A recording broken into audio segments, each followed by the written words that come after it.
The following is a conversation with my friend Johnathan, who is an artist at heart, creating sculptures, paintings, anime characters, psychedelic drawings, and everything in between. In this podcast, I just want to thank him one last time for coming on, sharing the story, how he got started, how long he's been doing it, and just go in depth on what it takes to become a great artist. I hope you guys enjoy this episode. Johnathan, bienvenido. Thank you. Welcome, G. Happy to be here. I love to have you here.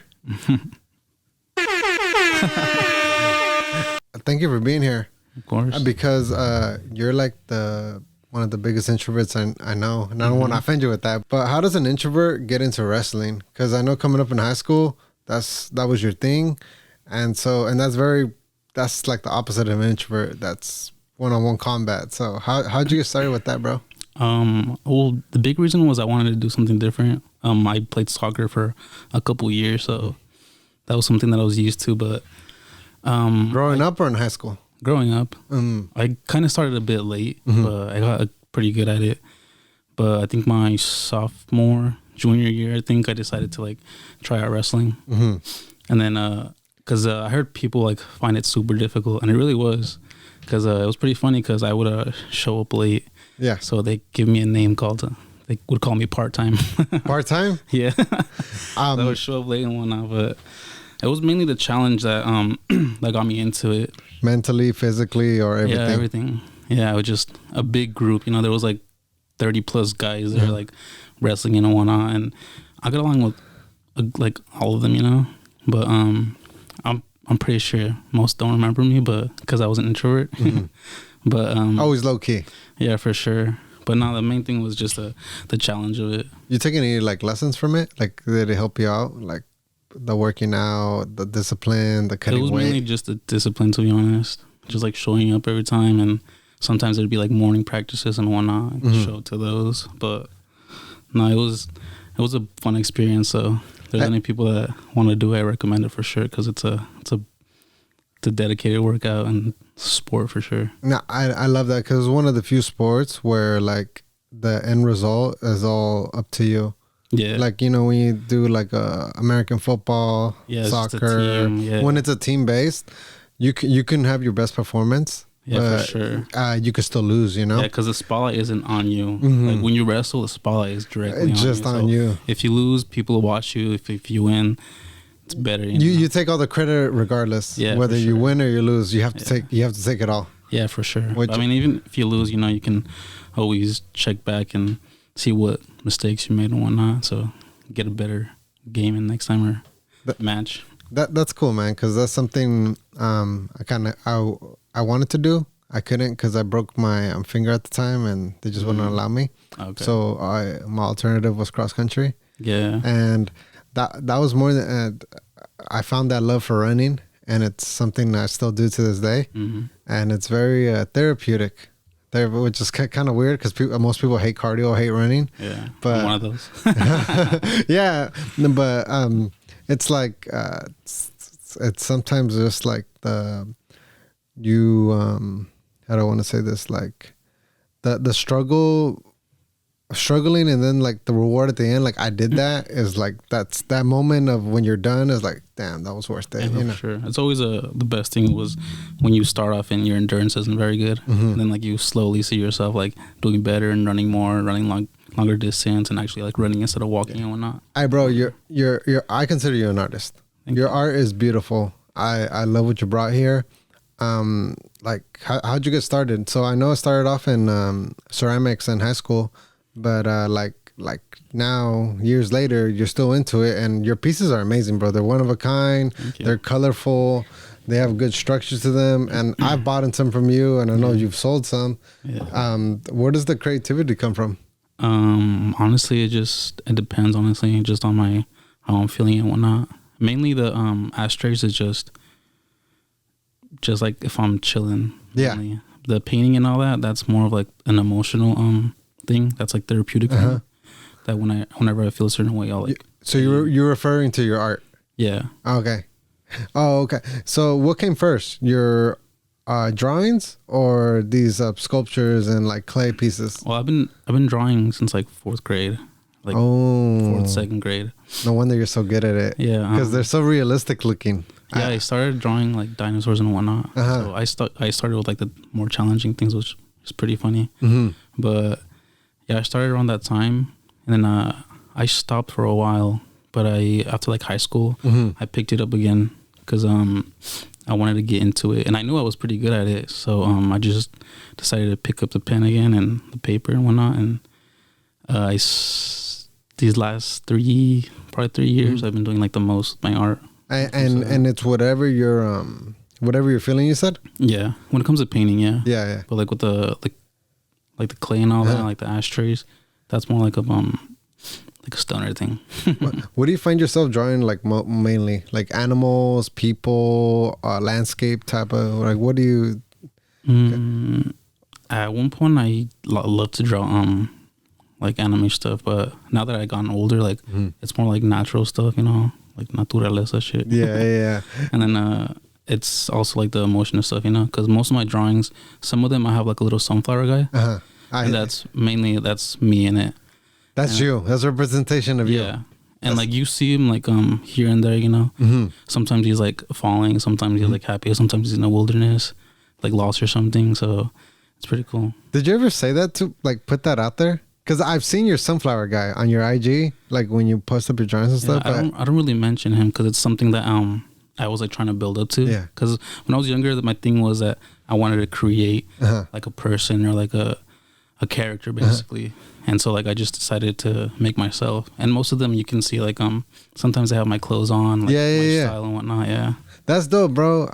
I never noticed like no.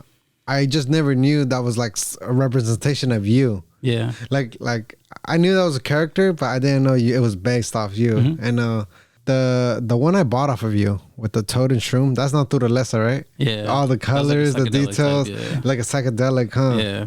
Oh, that one was dope. That one I was actually pretty old, to be honest. Yeah? I think I might have the date of when I made it on the paper. On the little corner, I think it has. Yeah, probably in the back or something. Like speaking about psychedelics, like you into like is that where some of the creativity comes from? Yeah, for a minute I was on like shrooms. Yeah. And I would do it like here and there. I would do it like probably a couple times a month. Yeah. And then I stopped for a while because it gets pretty intense sometimes, but those things definitely help you with like the psychedelic like little backgrounds and whatnot. Because you see it everywhere when you're tripping. When did you get into like psychedelic shrooms or what is it all natural stuff?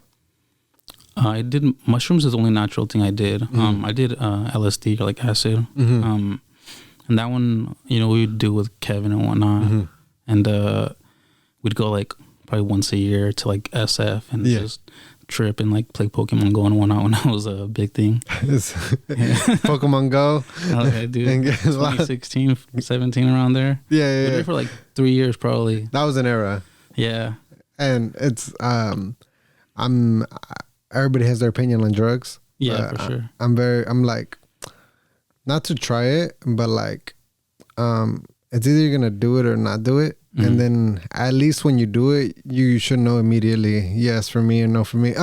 As far as like a productivity side, you're what I call a productive stoner. Yeah, for sure. Because most people I know that smoke weed, like that's all they ever do. But you smoke and you come up with art and creations, bro, which I got to give you a lot of credit for. Yeah. But no, for sure, make it a thing to be productive or smoke or whatnot. Because then I feel like it's like a waste of time, you know, sometimes. Are drugs bad? I think going to psychedelic shrooms. Let's just talk about like shrooms and cannabis, which are like the two like popular like natural ones. Well, I think they both have their benefits when it comes to those things. Sometimes with mushrooms, people are cured with certain things, you know, like some PTSD or something. I don't know, but don't quote me on that. do you reap the benefits of it? Do you feel like you extract more positive than negative? Yeah, for sure. Because if I would be smoking like weed and shit, and like it makes me like feel terrible or whatnot, but I wouldn't do it, obviously. 100%. Personally, for me, it helps me be like more social and like not be in my head too much. I feel like people think that like people that like do those type of drugs are like fiending for them. Oh, for like, sure. Like like it's like crack or coke or something. Yeah, I mean, our parents for sure. Oh yeah, thought that it was like that. That's true. That's true. When I at my job, that's all they bring up. Like when someone's messing up, that they must be stoners. They must they don't understand that I do it myself and I'm perfectly fine. Yeah, function very well. They would have no idea. They had no idea that I would smoke. That's true. I think it has a bad rep for the media. Yeah, I think the media gives it a bad rep. Well, it was I think it was like Ronald Reagan that made it. Told everyone that it was like a terrible thing, that like it was like the worst drug ever. Nothing but gangsters and thugs, and that's like the vibe they got. Yeah, for sure. That it was like the Mexicans bringing it in and all that. It was yeah. terrible. It's like the worst drug ever. But people like when people do like hard drugs, they skip weed for some reason. Before that reason, they go from weed is terrible, and then they go and do meth or crystal and shit. And I'm just like that. I don't understand that. Not now. Those I see as self-destructing. Yeah, I've never seen like a positive or productive person on that. I've definitely seen some. Maybe in Mexico. I've they seen do a lot of crystal there. I've seen both sides of the stoner. I've seen the lazy stoner. I've seen the productive stoner, and same thing with shrooms. I've seen like the epiphany, eye opener. Like, oh my god, I'm gonna change, and then I've seen the guy like, I'm gonna get lost in this sauce. And then the other people like bipolar disorder and all that, like PD, like because that can happen with psychedelics. You can like if you have a history of that, like within your family, you can carry on to yourself when you do psychedelics. So you also have to be aware of like your family's like their genes basically. Yeah, I like anything. I think is a balance. Like anything. Soda can be bad. Alcohol can be terrible. For sure. Weed, like I just feel like it's just being responsible about it. You know, like because be fiending for it. Yeah, man, we can smoke blunt after blunt and fall asleep basically, or eat our face off, right? Literally. But I drink a bottle, bro. I might want to throw up, liver damage, operate some type of car or something. That's all bad, man. So hurt yourself and shit. Yeah. So it's very just being responsible, whatever you take, whatever you intake, and like with today's day and age, I definitely see like a trend, because I remember weed especially, it was not popping like it was popping now. Like back then, it was kind of more like looked down upon. Yeah, for sure. Like it was more like, oh, you smoke, like, and now it's more like clout, like, like people that smoke, the music, the corridos. That ass, bro. There's like the show that it's mainstream now. It's definitely mainstream now. Yeah, like in the old shows, you see like people smoking, you know, and like they're like hiding it, they're like going in the corner or something. But nowadays, you just see people just walking around with a blunt or a joint or something, you know. It's crazy. That's why you guys would tell me you guys would go to SF. Because like out in the open, everybody was doing something, and in public. Out in Golden Gate Park, you can get like acid from those people over there, and like they just have it like everywhere. Like I think they like gave it to themselves within like that little area or something. Because everyone like they asked you like, oh, you need something, you need this, you need that. You're just walking around like sure. Plugs everywhere. Yeah, literally. Oregon's legal? I'm pretty sure. Because Cali, not Cali. Cali's not legal. Nah. There's a few states like Colorado was the first, and there's a big push, and I just think legalize it. Like the government make. I mean, mushrooms to begin with comes from Earth, so. That's the one thing I never understood. That's the one thing I for sure never understood is that cannabis comes from the ground, weed comes from the ground. It's not man-made. It's maybe manipulated. Like you know, you can manipulate these plants. Yeah. But at the end of the day, it's like God's creations. So I'm like, I never understood that. Like, why are you trying to stop something so natural? Yeah, that's what it is. It just comes back to the government, you know, pushing their laws and whatnot. Agendas. Yeah, because they know that with like cannabis, there's more pros than cons. So why do you think they'd stop it then? Because they don't want you to have access to it. They prefer to make money themselves out of it. Then you'll be able to grow it naturally, like in your backyard, and they don't trip about it. Oh, okay, That's what it is. They want it to be like federally, like just funded and everything. They want like all the money to themselves. So you think like they'd make less money if they legalized it and taxed it, rather than them like banning it And yeah, like, for sure. Because even when they banned alcohol, there were still the speakeasies. There were still people like underground doing all that stuff, and nothing. They like reversed it, you know. Now alcohol is terrible. It's also a drug to be considered, you know, because you can get liver damage, you can get all this stuff. A whole bunch of people like die yearly by like drunken drivers and whatnot. Yeah. You see stoners, they drive the speed limit or under. When it comes to that, that's true. Yeah. They're less of a threat for sure. They're less of a threat, 100%. And that's true about to each their own. You know, some of them are iffy. Of course, some people like I'm not gonna say like some people like drink and drive and they're perfectly fine, even though they shouldn't. But you know, it's the same thing. Like every person's different. Everyone controls a different substance, but you know. Yeah, I think it's just crazy to think that we've came so far. We're so close yet so far. Yeah. And like it's not like to the point where it's FBI, like they're not gonna do that for a bit of weed. No, but as soon as you start making a lot of money, you know, they'll come after you. You know, if like not paying your taxes and whatnot, if you're getting that shit like well, yeah, exactly. The IRS always wants their cut, bro. If you don't give Uncle Sam his cut, there's gonna be something's gonna happen. Fact. They're gonna get you either through your pockets or actually get you. Yeah, that's why it's kind of a dangerous game to play. So, what do you have more fun doing? Do you have more fun creating your clay sculptures, or do you have more fun, or do you enjoy art, or like do you like completely separate them? I think they're a little bit separated. Yeah. They're both pretty messy, which is a thing. Like when I paint, I have to take everything out, put it back away, because there's different things that I do.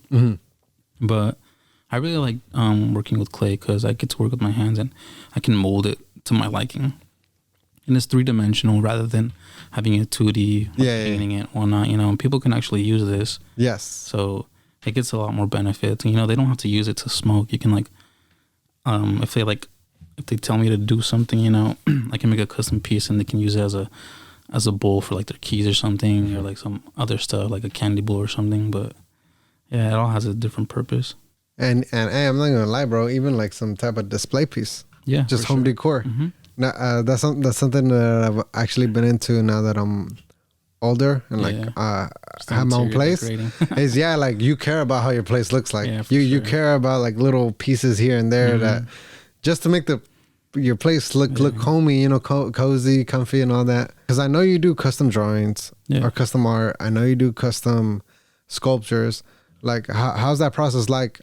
Usually how it goes is they have to give me like details about like what they want.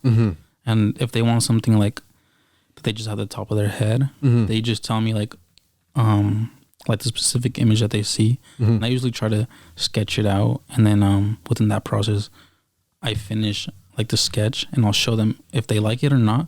Then I can change certain things, but it's usually just a compilation of things. Like when people ask me to draw certain things, I ask them, what do you like? What colors do you like? And what do you want to see in it? And then from there, I just create it basically. You remind me, actually, you guys are very similar. You remind me a lot like tattoo artist. Cause that's another thing I want to get into as well. Really? Yeah. There's a lot of stuff. There's like making rugs and shit. Stuff. The only reason I brought it up is because my boy Henry, when he does my tattoos, he would ask me like, I give him like a base, and then he'd give it his own touch to it, and then he would like, what do you want, like what are you like trying to get, like, and like even like a little rose added here, some smoke coming out there, like. It's the details that really make something pop or stand out. Sure. And right now that you're like asking about the process of creating something, it's giving me you're making me remember. Like you're giving me same vibes basically. It's definitely always the easiest thing when like the client like just gives you like freedom to do certain things where they just tell you what they want, and then from there they're like, you can just create it and I'll tell you if I like it. And sometimes they're like, I don't care how it comes out. If it has these things in it, then I'm cool with it. And if it looks cool, then even better. I think there's maybe you can like shed some light on it to me. I think there's probably maybe like a problem, not a problem, but I'm very curious. Like since like these are one of ones. Yeah. Anything you create with clay, your hands, even down to how you paint it and your drawings, they're all one of one. Like, how do you price them, man? Like, I feel like that's something like kind of hard. I feel like you guys even undervalue you guys, because like now that I'm like, wow, like this, nobody else is ever gonna have this, or this is like one of a kind piece. So how do you go above like trying to like price your art or give a quote or? Well, I feel like with every artist, like they're their own judge basically. So like whenever I do anything, like I nitpick at things. So I mainly just count it by hours, you know. If the piece is like unique and that's like challenging for me, I'll like set a certain price like hourly, and that's pretty much it. Do you have more trouble with the clay? I'm assuming the clay, just because it feels like it's more work, or the drawings. What do you think? I think with the clay, it might be a bit easier just because of the size of them. Because like with the painting, painting is what takes the longest, because I'm there for like hours, like painting a certain thing, like nitpicking at it, like I said, and like making sure everything's right and like I like it. But some like the thing with like artists, like some of them don't understand that it's not always gonna come out like you like it. Yeah. And that's the thing, like you see it a certain way, but other people can see it in another way. And you may not like it, but there's people out there that will love your art. And that's the thing. I personally think that anyone can make art, because you see a whole bunch of people like splatter paint on a canvas and they'll sell it and people will like it. And then you see other people that make like disfigured people and like it looks different, but it's like a person, and they'll like it as well. And then you'll have like the haters and whatnot, but to each their own, to be honest. That's what it is. It's almost like shots fired. I love that. Basically what I got from what you said was, even within the art community, there's like niches. I'm just even thinking about this. Like, there's people that just draw like just like a genre or like a style. That's dope. Are you like, besides your IG, are you part of a community, or are you on Reddit, or do you like share with any other artists, like any type of collabs? No, not really. Mainly just whatever I do is just mainly like comes from me, and that's what it is. Like, I like to do all my stuff like by myself. Like, artists want to collaborate with me, then I'm down for it. But there hasn't been many. Like, sometimes I feel like taking like art of like other like artists, but I don't want to steal from them. That's a thing. That's like a respect thing, huh? Like, yeah. I know there's this guy I follow. His name is Bailey Illustrates, and he tattoos as well, and he draws. Yeah. But his things that he draws, he doesn't like people like getting them tattooed, because they're his things, and he personally wants to do them himself, because it's just his art that comes from him. And like obviously, since it's his style, the artist or that tattoo artist or whatever, they're not gonna do it exactly like him. I feel like it's an unspoken rule within like that community. Yeah, because you have to like ask basically. Like, if I like see my piece like with like some other, like, let's say like a podcast thing, like showing it or whatever, they'd it feel disrespectful for them to use it, you know, like if they use it as a logo, if they use it as something, you know. I cannot draw a stick figure to save my life, bro. I mean, well, like that's to me, that's best I can do. Like, so were you always good? I know you said you started early, but were you always good at it, or is it something like you sucked at first and you developed, or you always had like a nice talent to it? My mom and my dad, they actually draw very well. Oh, they got bars too. Yeah, for sure. Like, I don't have a relationship with my father, but he was in prison like when I was younger, and he would like send me like drawings and whatnot. I still have one at my house that my mom recently brought up, but they were the main reasons that I started drawing, because I felt like if they pass it on to me, then I should probably like continue it, you know. But I wasn't very good at the beginning. Like, I like doodle and whatnot. I'd like copy over the paper and whatnot just to get the hang of it, and then after that I started just to freehand things and just look at them. And a lot of people, which is weird, because a lot of people would say that it doesn't count looking at a drawing or looking at a picture and then drawing it when I was growing up. And I never understood that, because everyone got a reference in a way to draw, you know. Everyone had to look at a certain thing, and I didn't understand that. I was like, how can you say it's not a drawing if I have to look at it and create it myself, you know? And then from there, like I was at a point where like I was very judgmental about like even my own things. So I was like very nitpicky about things, and like they would always have to be like the best, like they would have to be like perfect and whatnot. And when I started doing clay and like started doing painting more, I like began to realize that like it doesn't have to be perfect, you know? Yeah. So I just started to create them, and if I didn't like a certain thing, I could change it, you know? And I got better at fixing my errors. So I would do that. I'm starting to believe this is just human nature, man. We're our biggest critics. Yeah, just how you sure. say you nitpick your creations. Yeah, definitely. We nitpick how we look, what we say, how we present ourselves. Like, I just feel like that's something that we're always gonna be our biggest critics. But I also think like it's because you also want to do a good job. Like you also want to like be seen in a good light, you know? Because I rather somebody like critique themselves than think like the best or some shit. Yeah, exactly. Because I feel like there's always some type of improvement one can make, whether it's your work or even on yourself. Yeah, definitely. But I also want to share that I don't think your critiques, your flaws, or your doubts about yourself should ever stop you from what you want to do. No, for sure. If anything, they should push you even more. Yeah, they should push you. You know, push like you to be better. Yeah, that's how I'm even taking this podcast. Like, I saw all the errors on the first one. Yeah. I saw all the errors on the second one. Hopefully, there's less errors in this one, and then just next. Hopefully, I can get a little bit better next time. It's just about progress. Yeah, no, for sure. If I would have started the clay like earlier, I would have like been super stressed because with the clay, like you have to learn to like mess up. You know, like if you mess up, just put it in water. You can restart. Just get another ball of clay and just start from the beginning. Yeah, and that's what it was like before. Like I would watch like other creators, you know, like the people that make clay, and they would mess up on purpose. You know, they just destroy it, just get like the feeling out of like ruining it or like not being perfect and whatnot. And like I just started to take that in myself. Like even with my paintings, I have like some that aren't finished, and that's fine. Like if it was me before, like I'd want to finish them, but now like if I'm in the mood to like draw or do a certain piece, then I'll sit there and I'll finish it, or if not, I'll just come back to it. And that comes back to like smoking. I'll like smoke, I'll sit there, and then after that I'll continue it.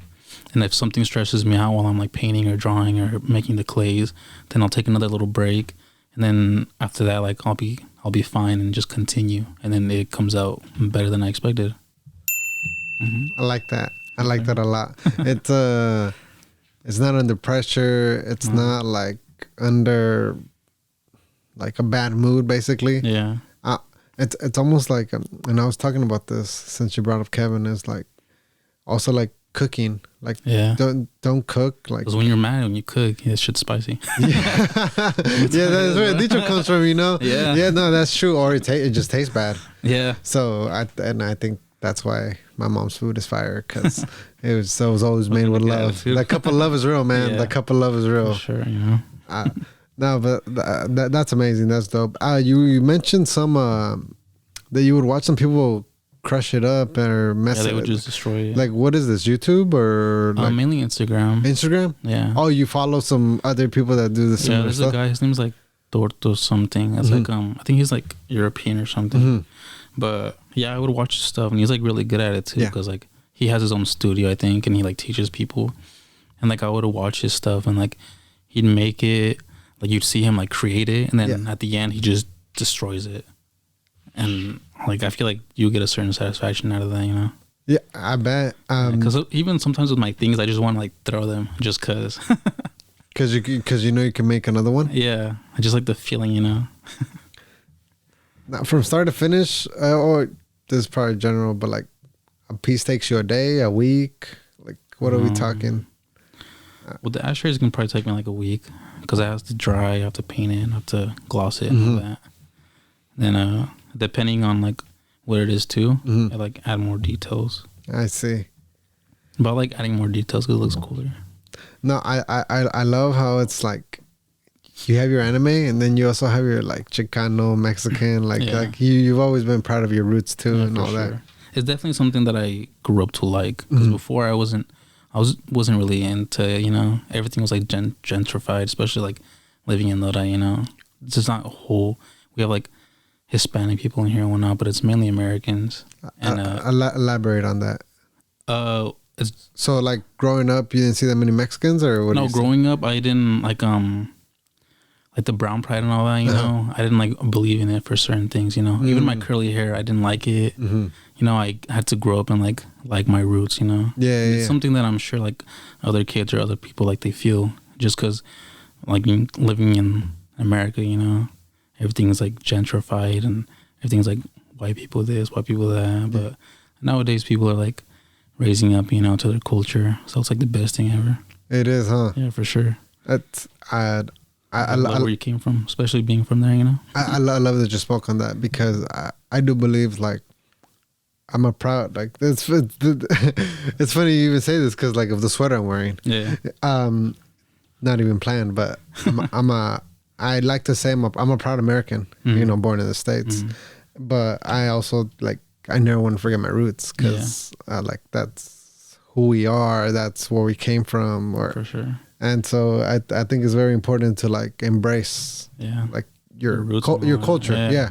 Your roots and your culture 100%. For sure. Because like within like the Mexican like community, bro, there's like so many stuff that comes out of it. There's like all this like Day of the Dead. There's like the Catholic stuff, which I don't consider myself to be like religious, but it's like just cool to look into. I don't specifically like go into one religion. I like to like listen to people's religions, like even if you're Buddhist, you know, if you're like Muslim or all that. It's very interesting to me. I love that you brought that up, because in college I actually took like a Western religion class, and from what I remember, I did take away one key principle. We studied like, I would say about 5-6 different religions. Maybe different gods, maybe different ways of prayer, maybe different types of like ceremonies or like stuff they do. But the one big takeaway I got from the religion class was they all share the same principles. Yeah. Be a good person. Be a man of God or woman, you know. Take care of children. For sure. Protect your family. Like the principles and values were all the same across the board. Yeah, definitely. So I feel like people don't really understand that. That's why they get into arguments about religion and whatnot. And you see like a lot of things are similar into, you see the Bible and you see like the Quran and all that, and there's similar things within each religion. But people they like to nitpick and they like to say that one's better than the other, but there's literally like only like one God. There's like one creation, and a lot of people don't believe in it, like God and whatnot. They can be atheists and not believe in it. That's fine.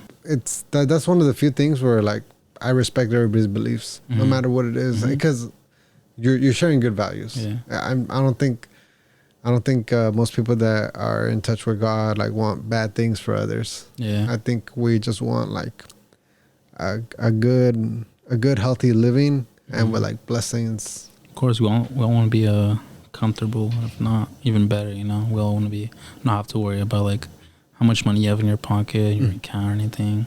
You want to be living well off and whatnot. That's what it is. You know, I have so much faith though, man. I have so much faith because you can do everything correct or everything right, and things can still fall apart or not go as planned. Yeah. So when I do things correct, and things do go according to plan or how they end up how I wanted them, I feel like that's a blessing. Yeah. Because in an alternate universe, I could have done everything right and shit could have still hit the fan. Definitely. So, I just learned in life, like you gotta be grateful for like every blessing that comes your way, no matter how big or small. Like getting into your car and going to work and coming back home safely. Like I feel like you should not take that for granted. For sure. I mean, that's why a lot of people like feel terrible, you know, when they're sick, because they're like, they take advantage of like breathing well out of like both nostrils, like getting up, not being sick and whatnot. And then, but when they feel better, like they don't remember it, you know, until they get sick again. And that's when they're like, dang, why didn't like I actually like feel better when I was like happy that I felt good and whatnot. 100%. You don't value health till you're like sick or not healthy, or like till you can't like do something. Yeah, it's like with a lot of like older people, you know, like they worry about their health like when it's too late, you know. They don't like take care of themselves like within their early stages. Like whether it's like something as simple as like flossing or brushing your teeth, you know, just eating something healthy, like you'll feel like a lot better once you do that. That's true. That's true, because I feel like if you start early in life, like taking care of your mental, physical health, later down the road, it's like second. It's a lifestyle. Yeah, for sure. Because things that you want like to always be a part of you, which is like good health and good just be in alignment altogether, you should practice them every day to the point where like this is just what I do.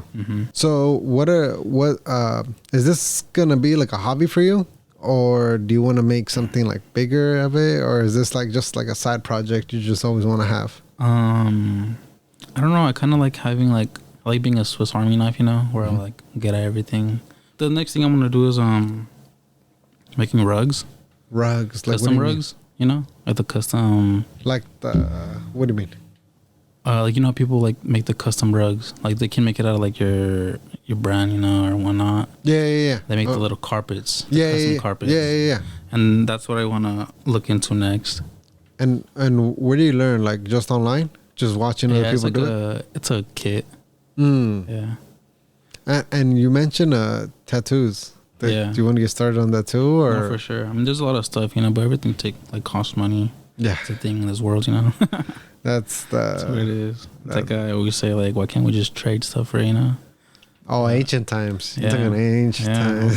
Before we brought money into the equation. Currency and whatnot. Yeah. And man, not just currency, but we also got Bitcoin. Yeah. But it's cool, you know. That's what I want to get into. Hopefully, like within this year, you know, I can get into that, because I took a little break last year from like my art and whatnot, and I was doing some here and there, but I wasn't super dedicated as I was like in 2021. You knew you weren't on it. Yeah, for sure, because I just wasn't posting. Like, even like on TikTok and whatnot, I wasn't posting anything. I wasn't editing, but I do have some videos. I just it all takes time out of like your day. Do you think anybody can like become an artist? Yeah, for sure. Definitely, you know, if you have like a initiative to like become an artist or like get into art, anyone can do it, to be honest. Everyone has their own liking and dislikes. Just because someone doesn't like your art doesn't mean that someone else won't. So I usually tell people, like, if you want to do art, you have to like deal with like the negative aspect of it, which is being judged by it, being told like, oh, it looks a certain way, or you should do this instead, you should add this, or I would have done this differently. And like I give people advice when it comes to like painting or when it comes to drawing and in general, you know, even like life choices. But I always tell them, like, you don't have to take my advice. It's just something that helped me personally. Like, you're your own person, so if you want to do it a certain way, if you want to do it this way, you can. A lot of like teachers will tell you not to use your fingers because it'll leave your imprint. But there's millions of artists out there that use their hands, and it works perfectly. And that's what it was. Like, you think that you're supposed to go by the book, but you don't have to. You can create your own stuff, and you can have your own technique. That's how it all starts. And when you say that, I think about almost success. Like, I used to think there was only one way to success, and that was like through schooling. Yeah. Like, you know, this is like, and I understand my parents just wanted like what's best for me. So, like, you know, go to school, get good grades, go off to college, get a degree, and then get a good job, and that's success, you know. And then I'm like, yeah, like I think it's more like they just want me like financially good and like just a good head on my shoulders, basically. But like, there's so many other ways you can get to success than following a traditional route, you know. And also just I like how you hit on you're gonna have negativity, because I feel like that's anything. You do anything, it's impossible to find a single individual that everybody agrees with or everybody likes. Yeah, definitely. There's always going to be pushback to no matter who you are or what you're doing. And so I think it's very important to like stay true to yourself and just do what you want to do and make the best of it. Yeah, definitely. Yeah, people definitely, if people want to try getting into art or anything, they for sure can. You're not going to be very good at it in the beginning, obviously, but if you are, then even better. It's going to take time, obviously. I mean, I started in like 2nd or 4th grade, and I'm still not even the best, you know? I still think myself of like not as good, but that's only because it's me, because I feel I can do a lot better, like in a lot of stuff. And that's where like you have to like take the initiative to like actually try hard and like do better. How did you find your style? Because yours is very like psychedelic, very colorful, very waves, and I almost want to say like emotion. You can see there's like emotions with your creations. How'd you find your style? Was it always like you had it, or like did you try some things? Or I mean, I feel like I'm still looking for my style a bit. I know like the type that I want to do and whatnot, but it's still like nitpicking in the end, you know, just like wanting to have like my own style, my own thing. And that's what like where the sunflower guy comes out. It's like that's like the style that I like the whole psychedelic and stuff. It's cool, but I don't know, it takes a while, especially like when you see like even more psychedelic like paintings and whatnot. It takes a lot to do all that stuff because everything is line work and everything is like patterned. So like if I do a psychedelic background, the pattern has to be like well, and the colors as well, because then it won't look right, because the colors have to be like patterned to where when you use the light to see the psychedelic part of it, it'll look like it's skipping sometimes if you place the wrong color. Because I've seen like other drawings, like with one of the Bob Marley one that I did, that one was like the best one that I like did when it came to psychedelics, because the background, when I used the like the lights and all that, like the LEDs, the strips, it looked really well. But I think I still have to find my own like type, you know, your own touch to it. Yeah, definitely. I'm still in the process of getting it, but now it's a lot better than it was before. Yeah, just because I can like freely draw and like just get things out of my head now. Because before, what it was is I need to get like an idea or like something, or like get an image, or like, but now like draw inspiration from something back then. Yeah, but now it just comes from within. Now it's more like whatever empathy I feel, like I put into that drawing. Yes. Yeah. So like it can be like I'm lonely and whatnot, or like it can be one like the most recent one was like with my cat with the sunflower in the background. There's another one as well where it's just me, like with the sunflower guy. He's just there with a psychedelic background, and that's actually the most recent one that I haven't finished yet. Yeah, that I need a bit, but that one's basically done. But yeah, finding your style is definitely one of the hardest things too. Like I'll tell people that like if they want to draw and like you think you're gonna find your style like right away, it's possible, but it's not always gonna like work out that like that way, because there's tons of like cartoonists that they have their own style. Like you'll see like Fairly Odd Parents, that's a style. Family Guy is another style and all that. And that's what I want to find, like a thing where I can draw a character and it comes out of my head, and everything I do is just pattern basically, and it becomes like within like the same thing that I'm doing. You talk so like freely about this because you're very passionate. I can tell like this is your thing, bro. This is straight up your thing, and for sure, I'm glad you found it too, because you're way in depth to like what an average person just like me stick figures. Yeah, you're very like, it's an art, as cliche as that sounds. Yeah, definitely. But I love it, bro. I love it, and I wish you nothing but like success in your future. Thank you. And your endeavors, and the rug, the art you continue to make, and everything, bro. Like I think it's gonna hit, man. Likewise, bro. I'm sure this podcast is gonna boom. You know. I appreciate that, bro. Johnathan, you're a G, bro. Thank you for coming, bro. I really appreciate you. Anytime, bro. Thank you for having me. It was a great time. And that's a wrap on this one. All right. At the episode 3. Oh shit.